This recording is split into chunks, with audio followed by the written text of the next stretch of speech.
Good morning. Thank you very much. I've been a huge fan of Jenica for a long time. This is my first opportunity to meet her. Quel plaisir d'être ici ce matin avec mon homologue fédéral, le ministre de la Santé, Mark Holland. It's an honor for me to be here today with my federal counterpart, Minister Holland, for such a great announcement. I was able to meet with Minister Holland shortly after I became minister, and it's great to be with him again today, this time to make an important announcement together. As an endocrinologist, I have seen firsthand how devastating it can be for patients with a diagnosis of a rare disease.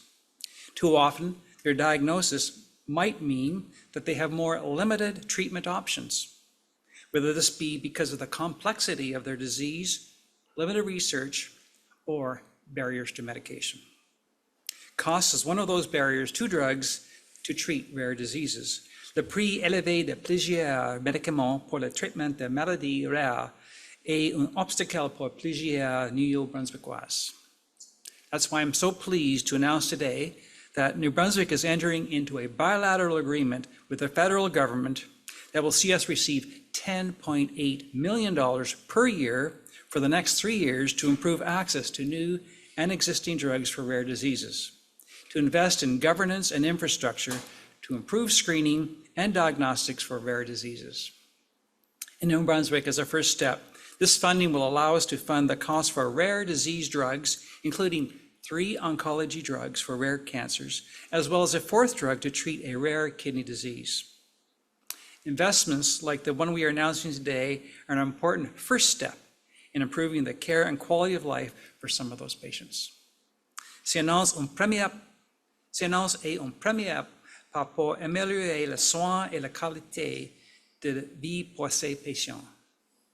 Comme nous avons promis, nous travaillons pour améliorer l'accès aux soins de santé pour tous les Nouveau-Brunswickois. When we were elected, our government committed to improving access to healthcare for all New Brunswickers. This funding is just the latest way we are ensuring increased and more equitable access to healthcare in this province. Last fall, we made updates to Regulation 8420 to ensure New Brunswickers can better access abortion services. In December, we also announced retention payments to nurses working in our regional health centers, the extramural program, and long-term care homes. This was recognition of their work, but also an important measure to healthcare workers that provide critical frontline services to New Brunswickers. And we're actively working on getting at least 10 collaborative care clinics up and running this year to improve access to primary care. These kinds of solutions to healthcare challenges require collaboration with a number of stakeholders, healthcare professionals and their associations, communities, and of course, our federal counterparts. And I can't help but mention our 2 RHAs, Vitalité and Horizon, and the help that they will give us in managing primary care clinics. Thank you very much. Merci.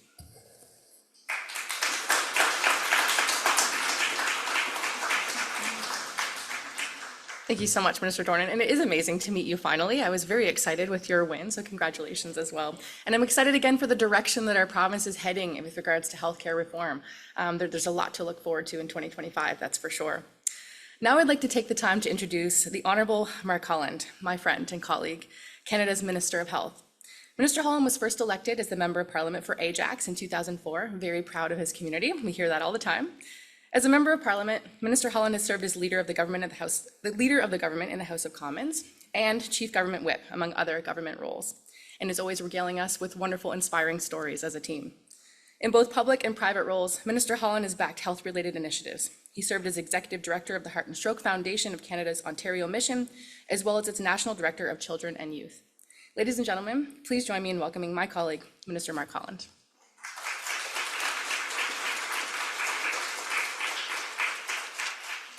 Merci beaucoup, Jenica. C'est un grand plaisir d'être ici avec vous et pour une annonce vraiment importante, vraiment pour le pays, dans un temps essentiel pour notre système de santé. C'est un grand plaisir aussi d'être ici avec mon homologue provincial, ministre Dornan. C'est vraiment bon d'être ici avec vous aujourd'hui. And maybe I'll start there. You know, John is an extraordinary person who has been dedicating his whole life to care and really understands the challenge and the opportunity that we have in front of us. And this is a moment that we have to meet as New Brunswick and as a country. This is an opportunity to really realize the full potential of our health system. And I'm going to speak to that in a moment, but first I want to talk about the Stan Cassidy Center for Rehabilitation and a absolute firebrand full of passion and change, Dr. O'Connell. Dr. O'Connell, you took us through the facility here, and this is a place of miracles. The work you're doing is absolutely incredible, and your passion for your patients and for transforming their lives is palpable. And the opportunity that it exists to improve their lives, improve their health outcomes, get them back in their homes and living full and lives full of at their full potential is so exciting. And you know, the thought that I have as we walk the hallways and we talk together is that you deserve a health system that is the full wind at your back in that mission. And because if we're going to realize the potential of this country in terms of our productivity, in terms of the health outcomes, we've got to do that. It makes sense in terms of reducing costs. It certainly makes sense in terms of helping patients. And that's why today this announcement, I think, is really important. You know, 1 in 12 Canadians is going to be diagnosed with a rare disease. It's a spin of the roulette wheel. It can happen to any one of us. And I think you know, being here, we can hear just how stressful that is for both the person who gets diagnosed and for the family that surrounds them. And as they wonder how they're going to, you know, live that new life and live it to their full potential, the last thing they should worry about is how they're going to pay for it. And that can be absolutely devastating, to both worry about this new diagnosis and how it's going to impact you and your family, and then wonder, am I going to have to sell the house? Are we going to be able to afford the kids' education? I would suggest that's fundamentally just not in alignment with our Canadian values, that we need to have one another's backs in these moments. And so today's announcement is a continuation of the progress towards the full potential of our health system. And it is iterative. We can't get there fast enough, but the $32 million bilateral agreement that's covering the different drugs as part of the national strategy for rare diseases is an essential step in that journey. And you know, I was doing a radio show this morning here in Fredericton, and Jenica, who's such a good friend I know, shares my passion for you know, what we're trying to do in health. And you know, the question is, well, are you going to be able to get it done on pharmacare, and are you going to be able to get these deals signed? And of course, we have this one. But you know, look at what we were able to do together in dental care. You know, when I was having that same interview a year ago with the same interviewer, they said, well, you're not going to be able to get the dentists and hygienists and the denturists signed up. Over 95% of them are participating. 1.4 million Canadians have received care through our dental care plan. These are people who didn't have access to care. And that doesn't just matter so that they have a healthy smile and a smile they're proud about. You know, I think for Jenica and I, you know, seeing a senior who has a new pair of teeth, sometimes for the first time in 20, 30, or even 40 years, scheduling family photographs because they're proud of their smile. Like, that's not just the only piece here. Oral cancers are being identified, where people are coming in and they're identifying hypertension, they're identifying diabetes. That is primary care. And we were able to use the full potential of our health system. The announcement we just made on scope with the interpretation letter to empower provinces to be able to make decisions to allow registered health professionals to operate at the top of scope. These are things we're getting done. These are things that are happening and being actualized. So there's somebody who's going to say, give up on our health system. You know, cut dental care, cut pharmacare, cut health care. We can't. And I'll tell you, we can't just because every successful health system in the world is based on a universal, publicly funded model. Not only is that more effective for patients, it costs less, but because the status quo doesn't cut it, and it's going to crush us. Over 70% of chronic disease and illness is preventable. It means that most of what fills our hospitals shouldn't be there. And it's not hard. If you walk through a place like the Stan Cassidy Center for Rehabilitation and you talk to people like Dr. O'Connell, and you can't help but get passionate about patients. But it isn't just that that patient deserves that outcome. It isn't just that they deserve every resource we can to make them get better. It's that we're going to save buckets of money doing it. Leaving somebody in a state of illness, leaving them in a state where they don't get support means they get more sick. And it certainly means that they can't be productive in their communities. So this is an iterative journey. But let's not forget the progress we have in this country. Let's not forget the incredible people who are in our health system doing wonderful things and deserve that support. I'll end on this, which is, as we're measuring GDP and economic output, and I'm fully there, we have to measure those. That has to be a top mark in terms of how we're doing as a country, the shared economic prosperity. But so too should I would say is health span, not just how long we live in health. And did you know in Canada, we're number 2 in the G7, just behind Japan. We're 1 year longer than Italy, 1 year longer than France. We're 2 years longer than the United Kingdom that we live in health. We're 6 years longer than the United States. We can expand that advantage. We can make Canada the best place in the world to be healthy, the best place in the world to age. My mom is 80 years old. She's tailgating at Bills games. She's out there. She's still working as a psychotherapist.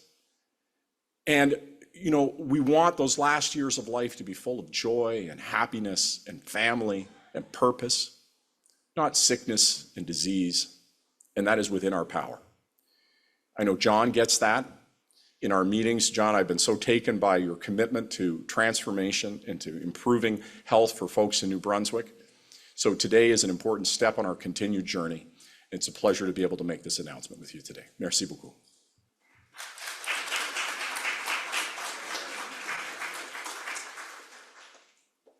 So good. Thank you so much.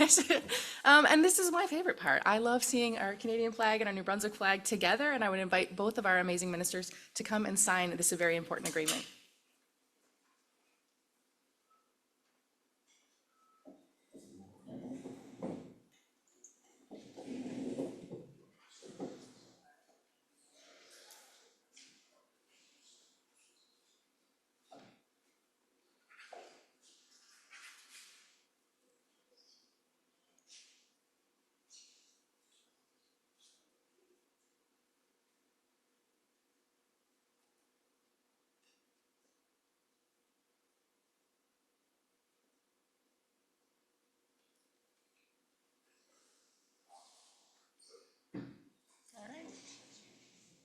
Excellent, thank you so much.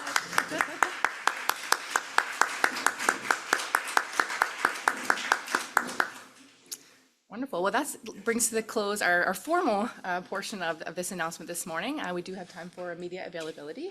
And so I'm not sure if there's someone who will be directing that. Here we go, perfect, thank you. Bonjour à tous, good morning everyone. So we will begin with questions from the room before we take some questions from Zoom. So we ask that you state your name, the media outlet, and to whom your question is directed to.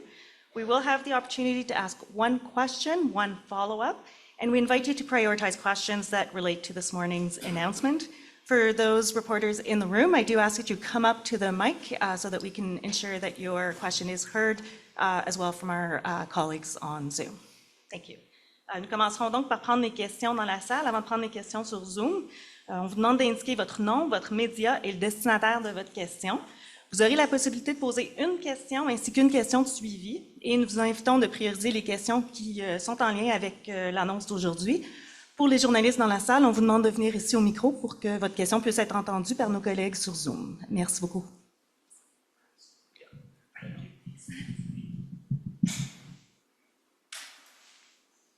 Hello, Hannah Rutterham, CBC News.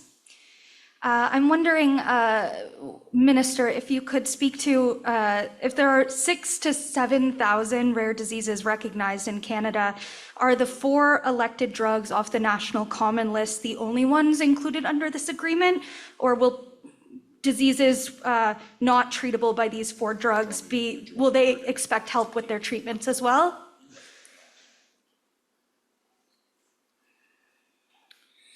Thank you very much. It's just the start. These 4 that are identified today are expensive drugs that we will be able to use very soon. But there's lots of others there that will demand similar attention. We will continue to work towards covering all of these drugs. They are approved by a joint committee, a joint group that works with our province and the federal government. And we're very much looking forward to many more drugs for rare diseases being covered. It's just a start. Thank you. And I understand that the National Rare Disease Drug Strategy was put in place, but I understand that the Canadian Organization for Rare Diseases has been calling for around a decade, including another letter published yesterday, for a national rare disease strategy not specific to drugs. Is there a reason that the strategy implemented was one specific to a few common drugs as opposed to that overarching strategy? Well, as I said, change is iterative, a step at a time. And I think one of the things that's hardest as health minister is to go and see the incredible needs that exist within the system. And I think part of the reason that we're not seeing change fast enough is because there's often this binary question of, do nothing or do it all. And so as a result, we end up in this kind of purgatory state where things get frozen. And so the approach that I've tried to take over the last year and a half as health minister is, frankly, to hold the pain of going in and meeting with people who deserve help and aren't getting it yet, and accept that the only way that we get to the health system that we deserve is one step at a time. So, that is, you can imagine, I was just in Alberta. We had trilateral meetings with First Nations leaders there, hearing devastating and very painful things in those communities. And incrementalism doesn't sound all that exciting when you're really dealing with the challenges there. And it's the same thing on rare diseases because, as John just said, this is an important step, but it's a step, it's not the full journey. But this is how we get it done, in my estimation, is we build one step at a time. And I think by having evaluation and really building that science and the data around those decisions, then we can demonstrate to Canadians that not only does this improve health outcomes, but it saves money and it makes the next steps easier. And frankly, that's how our health system has been built. It's been built sort of one step at a time in this way. I like to call it radical incrementalism. Do it as fast as you possibly can. That's how we're going to get change done. Thank you. Bonjour, Alex Villeneuve de Radio-Canada. Monsieur Holland, nombreuses maladies rares au Nouveau-Brunswick et dans les maritimes sont reliées à des syndromes neurologiques dont on ne sait pas exactement la provenance. Et il y a eu des enquêtes récemment. Mais j'aimerais savoir, est-ce que l'Agence de santé publique, Santé Canada, reconnaît qu'il y a plus de problèmes neurologiques mystérieux au Nouveau-Brunswick et dans les maritimes? Et j'aimerais savoir pourquoi est-ce que l'Agence de la santé publique fédérale ne mène pas un rôle de leadership plus actif pour mener cette enquête-là à l'ensemble des maritimes? Oui, c'est une bonne question et certainement c'est le cas qu'il y a des conditions neurologicales mystérieuses et là et c'est plus présent dans la région maritime et pour nous c'est essentiel de travailler ensemble et nous sommes prêts d'agir et il y a une bonne conversation avec mon homologue avec John sur ces questions-là. Et on va travailler ensemble avec notre agence. Et alors, c'est vraiment un cas de coopération et ça, c'est essentiel dans cet enjeu-là. Mr. Dornan, will you be open to leave the leadership of that neurological inquiry that you are still working on? Will you be open to leave that to the federal government? And also, in the next phase of this investigation, will you propose that environmental studies will be made to explain the neurological problem at large in New Brunswick and not the mysterious new disease, but at large environmental reason to explain the neurological disease in New Brunswick? It's a very good question. It's not a matter of leading, it's a matter of working together. And our provincial public health agency is working very cooperatively with our federal health agency, Public Health Agency of Canada. And it's not a matter of leading or following. We are working together with our federal counterparts actively, daily, They have expertise that aids us. We have expertise that's local that aids them. And we are committed to understanding what's happening here. This affects an area of New Brunswick, but not a small number of people. And we are currently investigating each of those files with the cooperation of their primary physician, Dr. Elier Marrero. And we're hopeful that with the support that we've provided, that PHAC has provided, that our Vitalité has provided, that we'll have a better understanding what's happening in this phenomena. Thank you. Will you do environmental studies to find an environmental explanation of all this? Well, we have to start with our bigger investigation first to see what are, let's say, common denominators, whether it's environmental, familial, exposures. So we start there, find out what the common denominator could be first before we would look at the environment. Some of the testing that has been done on patients that are under the care of Dr. Marrero does include environmental factors. We will be looking at all that. Okay, but the new phase of this investigation, is it more looking about the confirmation of a new disease, or is it an explanation about the number of neurological disease in general? No, it's the first. It's a new phenomena. Whether we characterize it as a disease or a syndrome or some other common denominator, our first step is to understand what is happening before we start to link with other possibilities. It's a good question. Thank you. Good morning, folks. Avery McRae, CTV News. Just wanted to ask, this was a large amount of money that was announced today in funding, and we know this is an election year at some point this year. Is this funding that was announced today guaranteed to stay in place if another party is elected into power come this time next year? So when we sign an agreement, it's up to a government whether it's going to keep honoring the commitments. So, certainly from our perspective, absolutely. This was part of a broader strategy and funding that was announced a while ago, and I really have to commend John and his government. They've been working, they're a very new government, but they really wanted to get this done, and we're having very positive conversations about pharmacare as well. So, from my perspective, we're getting everything done as quickly as we can. But look, let's be clear. Pierre Poilievre has said that he is going to cut pharmacare. They voted against dental care. And I'm very concerned. They're talking about a lot of cuts. And so, he's kind of in a situation now, nobody's asked him a lot of questions. He's saying, I'm going to cut everything, but I'm not going to tell you what it is. So I'm going to save the government all kinds of money. Let me just talk for a second about health and how dangerous this is. Let's take primary care, or let's take a patient getting their drugs.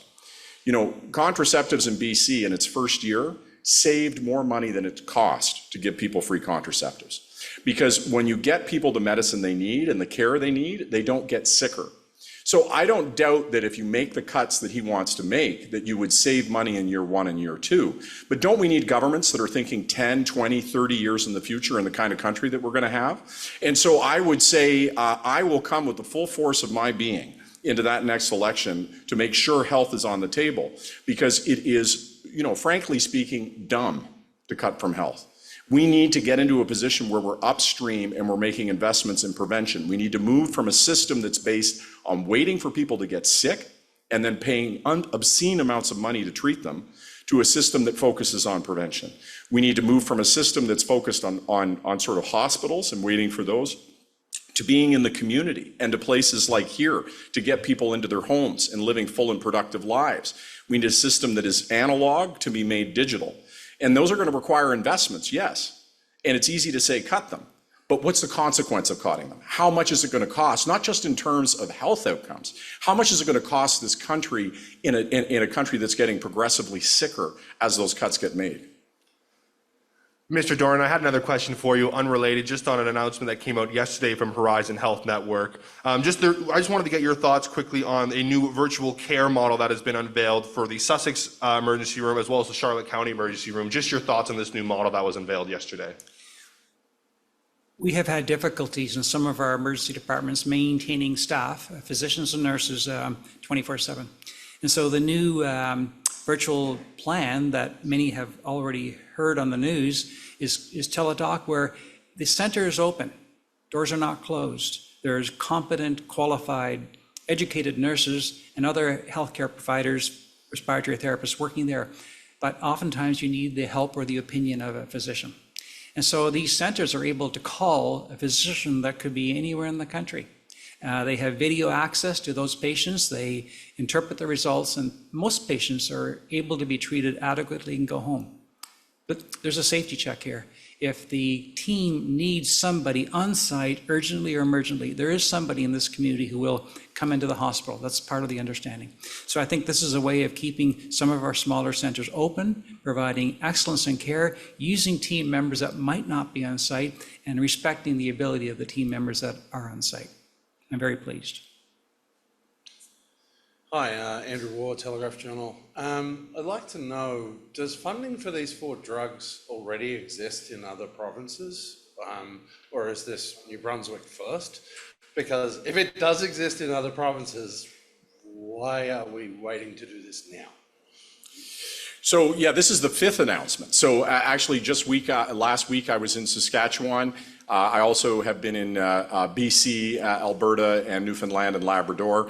So these are new agreements. My predecessor announced the funding, and then we've been working through sort of the overall strategy and how to fund them and working with individual provinces. But certainly my goal is to see these agreements signed in every province over the next couple of months. Okay, so this is just, you're just on tour. You're doing the same announcement in all the provinces, right?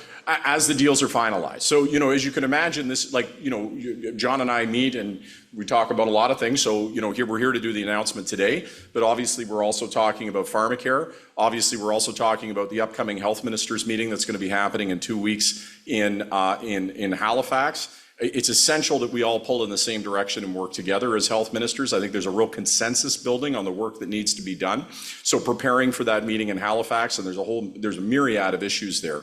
So, you try to wear a bunch of hats. You come and you do the announcement, but we have, you're sprinting. There's a lot of other work being done simultaneously. As soon as we get an agreement, you're there, you announce an agreement, but you're already negotiating and working for the next change, the next improvement to the health system as you're there as well. So, seems likely that we're headed to an election pretty soon, probably in the spring. So can we expect a flurry of announcements from the federal Liberals to get stuff out before the campaigning begins? Well, I'd say 2 things. First of all, we have a fixed election date. It's in October. That is the length of time, Parliament is supposed to function and get things done. And so I would encourage parliamentarians to keep the fixed election date and allow us to continue to do the work of governing. I think that, Canadians expect us to use the time that we're given productively. And we do have a lot of things to get done. And I can tell you, if you look at my history as a health minister, I've been sprinting since the day I got into the job to get dental care done, to get the working together agreements done, because remember, we had 13 working together agreements on primary care and getting common indicators. We have the aging with dignity agreements that were signed. Obviously, we've been having a whole host of other issues that we've been working on. So I don't know that there's a week that's gone by that I haven't announced something. You keep me around as health minister, and I'll keep making announcements every week and keep making changes every week, because I am not going to stop so long as I'm given the opportunity by the good people of Ajax and Canadians to do this job. Then there is nothing that will slow me down. And I can tell you that, coming from my time in heart and stroke, my internal engine is not politics. My internal engine is patient outcomes. My internal engine is reduction of costs and efficiency of the system. My internal motivation, and if you want to get the same motivation, go take this tour with Dr. O'Connell. Right? Go see what's possible. Go see what we can do in our system. Go see the incredible people who are working in our system. So any day given to me, I will sprint. And that, when you ask what would keep me up at night, it's, how much can we get done with the time that we have to do it? Because if we don't meet this moment of transformation for our health system, if we don't do what is needed, then it's going to have a really devastating impact. And the possibility and potential of all of these new tools, all of these new options, all of the new ways that we can support patients, it's a time of miracles if we meet it. Thank you. Bonjour, nous MC indiqué Radio-Canada. I don't know who is supposed to answer my question, but it's actually, and I'm not sure I missed something, but I just want to make sure why these 4 drugs, these 4 specific drugs, why are you starting with these ones? It's a good question. We had to start somewhere. These drugs are very expensive. They're used for rare diseases. There are other drugs that are also expensive, maybe not quite as much, maybe more. So we have to start somewhere. These were identified. They're cancer drugs that we don't easily have access to. And as was asked earlier, our provincial government has been trying to help support these drugs. Now our federal government is working collaboratively on these disease processes, but more. So it's not so important that we have picked these 4, it's that we have started a process that looks at many other drugs for other rare diseases. Okay, thank you. And Alex has my second question. Yeah, it's for Mr. Dornan. It's about the community care clinics. We want maybe some clarification about the difference between what you just announced in the electoral campaign and what already exists. For example, Vitalité, Horizon, Médavis do have a model of community care clinics. So what the new one difference will be, for example, will be a physical place? Does every model is compatible? Is it maybe a better idea to have one model that is leading for one place? So we invite you to clarify the difference between the models. Very good question. We do have collaborative care clinics where other practitioners, nurse practitioners, physicians work. We are not without some collaborative care clinics. The new paradigm, the difference in the new paradigm, and we're working on this with Horizon, our nurses group, nurses union, and our physicians group, is that people will work collaboratively together to scope. It's not just the physician working to scope, but it's a nurse practitioner working to scope, as has been supported by Minister Holland. We will also have expectations, deliverables. We will want to know how successful the clinic is at seeing numbers of patients, doing tests that are appropriate for patients with diabetes or kidney disease. The other part is that we will have electronic records. That will be a prerequisite for each of these clinics. And we will be managing these clinics through our RHAs. We will be giving the tools, and not just one model, but a series of models, because we found that in the past, when we have one example, it doesn't work. We have to have more than one. Our RHAs need to participate. They tell us that they have clinics up and ready to go. All they need to know is what the provincial contribution and rules are with these clinics. So that's a difference in the way that we've done it in the past. Prior governments have put forth the need for collaborative care clinics. And what we are doing is putting that in reality in the next months and years. And so we have strong hope that many more New Brunswickers will be able to have a primary care home. Some days it will be a physiotherapist, some days it will be a nurse, some days it will be a doctor. And so we think that we can expand our team by having these collaborations. And the second part to your question, they're different in that they will likely be geographic. You don't just have to sign up and hope that the clinic will take you or not. If you live in a given postal code, that clinic will look after you. And when you go to the emergency department, they may say, well, who's your doctor? I don't have a doctor. Well, where do you live? Well, actually, you do have a doctor. And we'll get on the phone today and make sure you have an appointment tomorrow morning at 10 o'clock. Are you good with that? I'm good with that. Thank you. Hina Alam, Canadian Press. I was wondering, Minister Holland, previous provinces and territories are saying that they want to wait on details to understand how the signing of various agreements affects their healthcare system, but the federal government haven't given them much time. Do you think this is there's enough urgency on your part to do it? Well, hopefully you can sense in the tenor of my answers the sense of urgency that I have inside of myself. You know, I feel deeply lucky to do this work, and there'll be no harder critic in the world than myself if you know, if I'm not able to get done the things that we need to get done for our health system. I can tell you that you know, not just here with John, when we're talking about pharmacare, having really constructive conversations that are aligned. You know, in places that people didn't expect. Adriana LaGrange, as an example, when we were in Alberta, talked about the good work that we're doing together and believing that a pharmacare deal is possible. So, you know, everywhere I go in the country, there's actual real alignment on what we need to do with our health system.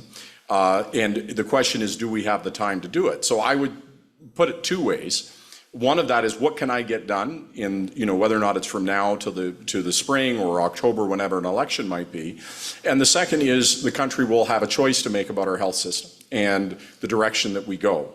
And so my focus until, and that election is definitely happening, is happening this year. The question is, for me to focus on my job, frankly, and to focus on getting things done. There will be an election, and the election, then I'll pivot to talking about the future thereafter. And I just wanted to follow up on the mystery brain disease. What kind of help is the federal government going to be giving? And has the investigation begun? Because Premier Susan Holt had said it would start in January, and this is a question for both you and Minister Dornan. Yeah, I can say from our end that there has been really great collaboration. The Public Health Agency of Canada is deeply engaged. That we're working through that process to be able to understand, what's going on, and to make sure that we have the data and evidence to really to understand what is occurring, and then how do we go after it. I think John is quite right in characterizing this as being a collaboration, and that work is moving very well together. I don't know if you have anything to add, or I think you said it earlier, but. The investigation, the first investigation, is to understand what patients have. So Dr. Moreira has collaborated with us to make his files, charts open to our healthcare teams, both at a federal and a provincial level. So that is the first step, understand what it is we are dealing with. And so we're doing that right now. So it has begun then? It has more than begun. Dr. Moreira has been collecting data on almost 300 to 400 patients for a number of years now. So he has started to investigate those patients. Now what we need to do is look at that data and be able to put experts at Public Health Agency of Canada and our own province, our own Chief Medical Health Officer, to look at that data, to understand it statistically. And so yes, it has started. If I could just quickly confirm before you're done, this agreement that we're here talking about today, was this officially signed on December 19th? No, it's signed today, right now. Okay, I know the federal government website, when it's speaking about all of the agreements with different provinces, it has a different date next to each one, and the New Brunswick one specifically says it was signed December 19th, 2024, so I just wanted to get some clarification. No, it's today, so we'll figure out what's going on with that. Okay. Malachy over here, you can talk to, but today is when it was signed. Thank you. So I think we have online, probably. December 15th. January 15th. Thank you very much to everyone in the room. We'll now move on to the questions from Zoom. Donc, merci à tous les journalistes dans la salle. On passera maintenant aux questions par Zoom. Thank you. If you're a journalist on the Zoom and wish to ask a question, please use the hand-raising function. Again, we ask that you limit yourself to one question and one follow-up, and please state to whom your question is directed. Si vous êtes journaliste sur le Zoom et vous désirez poser une question, veuillez utiliser l'option de lever la main. Encore une fois, merci de vous limiter à une question et un suivi et d'indiquer à qui vous posez votre question. Notre première question vient d'Alexandre Boudreau de l'Acadie Nouvelle. À vous la parole. Bonjour, est-ce que vous m'entendez? Oui. Ma première question est pour le Dr. Dornan. I'm just wondering, is the cost of these medications going to be covered entirely? Because one of them is the cost of the treatment is $35,000 the first time, and then $17,000 for subsequent treatments. So I'm just wondering if the families are going to have to front some of that cost at all. So the money that's been announced, $10.8 million a year, will cover the cost, all of the costs of those medications. What we are very interested in is the next set of medications. How much will be borne by or helped by our federal counterparts? How much will be helped from our own provincial formularies? So the simple answer is yes, they will be covered for 3 years, but we are hopeful to getting more drugs covered with cooperation with our federal counterparts. Okay, thank you. And just on community care clinics, again, I'm just wondering, I know that you have promised to open 4 of them in 2025. Could you tell me sort of how it's progressing and when you can expect the first one to be open this year? So as I mentioned earlier, some are already open. We have committed to not 4, but 10 in this calendar year, 2025, and 30 by the full of our mandate. And so, as I said earlier, I am hopeful that's a minimum. Many clinics are very close. All they're waiting on is what the provincial contribution to those clinics in terms of overhead, administration, other allied healthcare providers. So the number is 10 as a minimum. We are optimistic. Thank you. We have no further questions on Zoom, so that'll conclude today's news conference. Any additional questions can be directed to Media Relations at Health Canada. La conférence de presse est maintenant terminée. Si vous avez d'autres questions, n'hésitez pas à communiquer avec le Bureau des relations avec les médias à Santé Canada. Merci et bonne journée. Thank you and have a nice day. Yeah, thanks.